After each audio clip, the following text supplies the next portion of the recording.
तर बोट्टे हो, कसे आहे तुम्ही?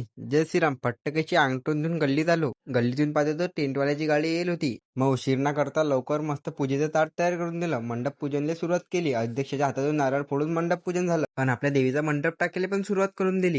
मग एक एक करून मंडप टाकायला सुरुवात केली. पत्याबाईंना सगळ्यासाठी चाय घेऊन आला. सर्वांनी मस्त चाय की पिला. कपडा टाकायला सुरुवात केली. कपडा टाकून झाला आणि मी सीधा दुकानात निघलो. दुकानातून दही थैली बिस्किटचा पुडा आणला. मी दुकानातून आलो तर टीन गिन लावून सगळं पॅक झालेलं होतं. मग कप लावले, चाय भरला आणि एकदा डबल चायची 90 मारून घेतली. मग तेवढ्यात पत्याबाई म्हणे चाल म्हणे आपण गावातून मग त्याच्या गाडीवर बसलो. 124च्या स्पीडनं हार घ्यायला आलो. हारगीर घेऊन वापस गल्लीत आलो. आणि अडी कन्फ्युजन चालू होती की दोघीपैकी कोणता पडदा लावायचा. जशी देवी आहे त्या हिशोबानं पडदा फायनल करून घेतला आणि लाल पडदा लावण्यात आला.